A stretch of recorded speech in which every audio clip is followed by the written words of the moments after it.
Chapter 25. Corin let himself sag towards the man on his right. The man jabbed him again with the gun to shove him away. Corin moved to the left, but when he could no longer feel the gun in his ribs, he took a step backward. The man on his right pulled the blaster's trigger, sending a scarlet bolt of energy into the Trandoshan's belly. It opened a smoking hole there, hurling the reptile back onto a table that collapsed under his weight. Corin's left hand dropped over the top of the blaster and pulled. At the same time, his right elbow came up and out, catching the shooter between the mouth and nose. Twisting slightly, Corin pulled the man around between him and Zekathine. He tore the blaster from the man's grip, then gave him a side kick that propelled him towards Thine. Without waiting to see what happened, Corin spun and ran a zigzag course towards the doorway. The whine of blaster fire filled the room. Bolts burned past his legs and over his head, lighting little guttering fires on either side of the doorway.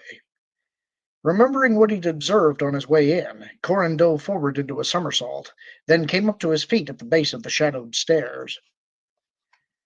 Shifting the gun to his right hand, he brought his arm up and fired back over his shoulder to discourage pursuit.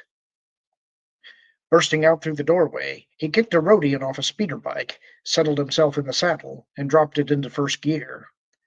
Cranking the throttle, he shot off and headed for the nearest canyon-like intersection that would allow him to lose himself in the city. He instantly regretted not having shot up the other speeder bikes in front of the headquarters, but a glance back at his pursuit suggested returning to do so that now would be suicide. If I'm gonna die, I'd prefer it on my own terms, in my time.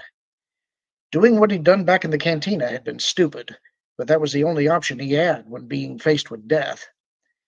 There'd been no doubt in his mind, or the minds of anyone else in that cantina, that Thine was going to kill him.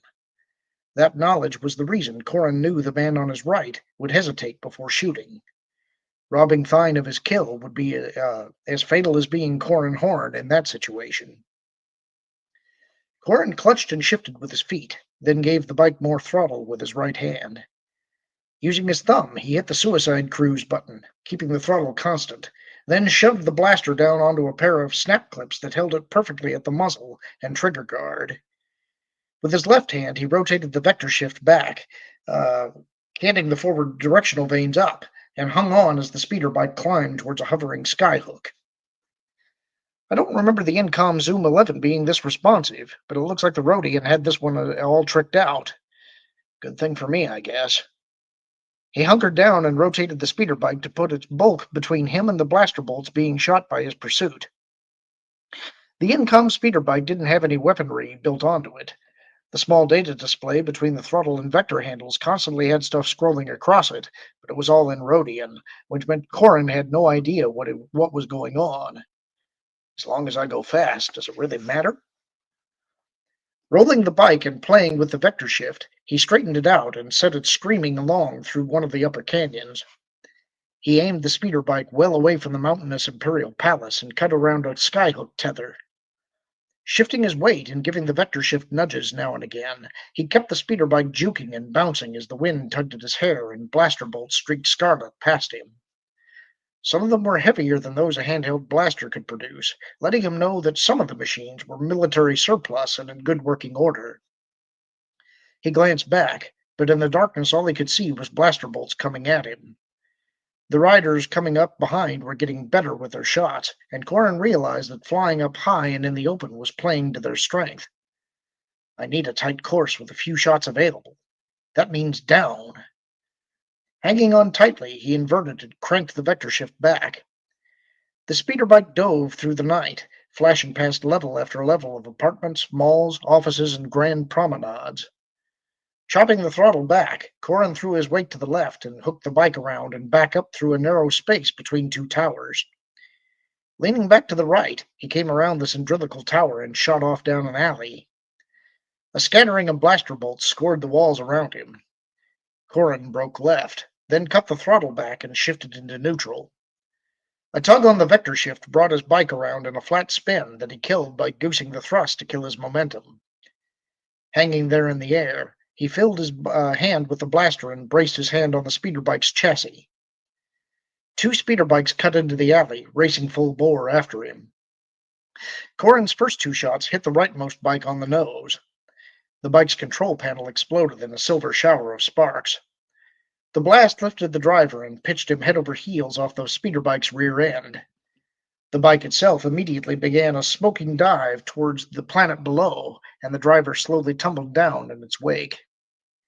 He shifted his aim to the second bike, but the driver had already begun to pull up.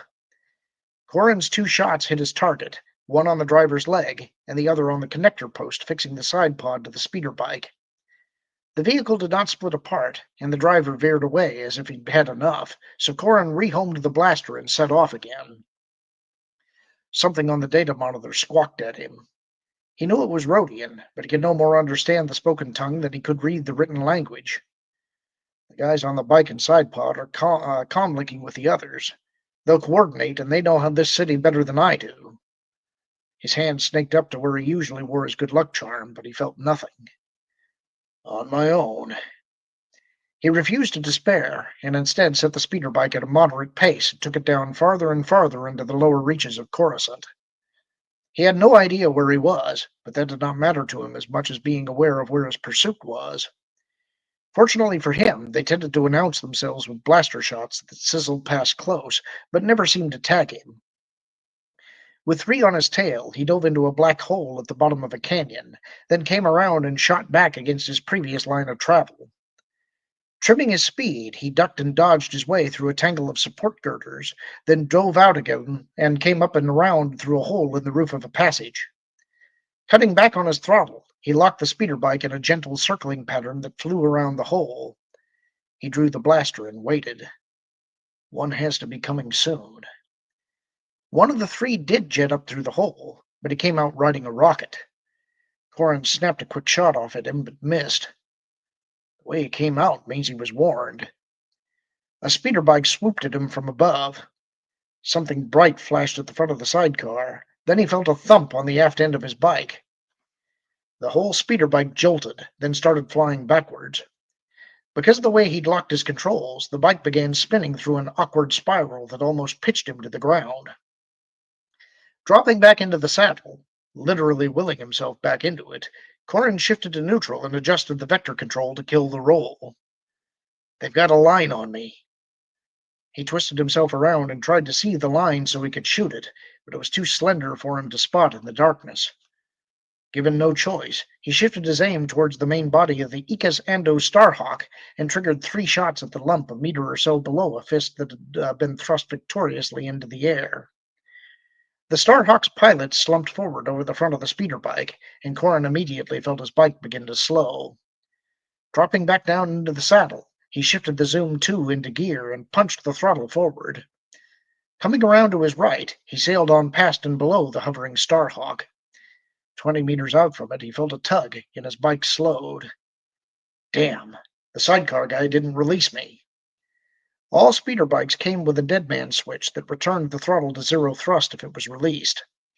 That prevented the speeder bike from racing along if the person at the controls died, fell off, or somehow could no longer pilot the bike. It was a safety precaution built into the machines, but as with the one Corin had stolen, it was possible to put in a suicide cruise switch that would keep the throttle set despite having no hands on it. Corin cranked his throttle up full, but the drag from the Starhawk was making him far too slow. The trio of bikers that had chased him down were pacing him, but the drivers had clearly decided to call in other help to box him in. I have to get rid of this thing. I have to cut that line. Corin sent the Zoom 2 into a dive, hauling the Starhawk after it. He sped on through level after level, then came out into a huge intersection of canyon-like air roads. Damn, back out into the open. His pursuit began to climb, shooting again. Corin tried to make the bike dance as before, but with an air anchor attached to it, he was having no luck at all. Snarling with frustration, he pointed the speeder bike straight at the building on one corner of the intersection. He aimed at a lit rectangle on one of the lower levels, intending to whip the trailing Starhawk into the illuminated sign there. It'd be poetic justice if it were an ad for Starhawks. He expected the impact would batter the bike to bits. If it didn't, well, there were plenty more walls. It wasn't until he got close enough to see people sitting in the room move that he realized it wasn't an advertising billboard, but a window. He wanted to veer off, but blaster bolts on both sides bracketed him. He thought for a second about going straight through and out through the other side, but he knew the transparent steel would rip him apart. Get out of the way! At the last moment, Corin hauled the speeder bike around in a sharp left turn. The Starhawk trailing around after him hit the window. He felt a hard jolt. Then his speeder bike shot off across the intersection and parallel to another building's front. He glanced back and thought for a moment that he was free of the Starhawk. Then a slight tremble in the bike's frame matched sparks on the building wall. Of all the luck. Instead of the transparent steel severing the cord that bound him to the Starhawk, the sharpness of the turn had snapped the weakened connectors between the side pod of the Starhawk itself. The pod's occupant had vanished, but Corin couldn't see where he'd gone. The pod itself trailed after him like a balloon after a child in a stiff wind, but the advent of a half dozen more speeder bikes into the intersection gave him no chance to try to shuck it off. The trailing pod gave him all sorts of trouble because of the potential it had for anchoring him to a pillar or post. He tried to keep his turns crisp, but he had to avoid narrow alleys and keep his speed under control. If he went too fast, the pod would whip around, bashing into walls and throwing the aft end of his speeder bike around. If he slowed, the pod still shot forward. The elasticity of the line connecting it with his bike meant it shot it towards him unless he broke from his line of flight. The trailing speeder bikes and swoops kept him hemmed in. He knew he was being herded into a specific point, and he desperately wanted to avoid going there, but he didn't have many choices. He did dive and sideslip to smash the pod against walls and break it loose, but it stayed with him. If I survive this, perhaps I'll send the Icas Ando people a testimonial on the durability of their side pods. Cruising around a corner, Corin saw bikes closing from above and behind, trapping him in a wide alley that ended in a solid wall 150 meters on. It had no other outlet save up, and what appeared to be a closed loading gate at the base of the wall towards which he sped. This is it. My run ends now. The only choices open to him seemed to be slamming into the wall and dying, or fighting and dying. He thought about slowing to fight, but the whistling pod behind him reminded him of the folly of that idea.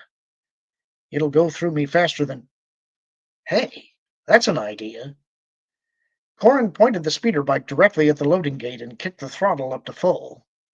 20 meters out, he cranked the vector shift back, nosing the speeder bike towards the sky and reverse thrust. The combination pitched him forward, then brought the front of the bike up to bash him back into his seat. As the bike inverted and the pod sailed through beneath it, Corin grabbed the blaster pistol and dropped a dozen feet to the ground.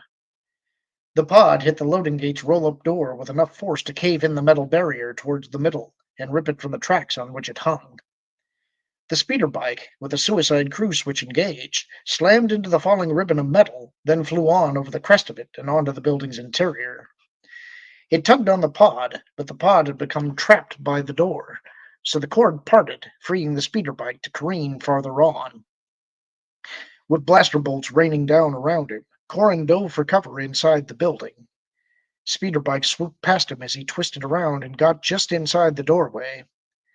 Bringing his blaster pistol up, he tried to pick out targets, but found too many to choose from. This confused him for a moment, because while he distinctly remembered being chased by Zekathine's Black Sun villains, he could see no way stormtroopers could have anticipated this journey and set up the ambush into which he had ridden. That's the end of the chapter. Hope you enjoyed it. Talk to you soon.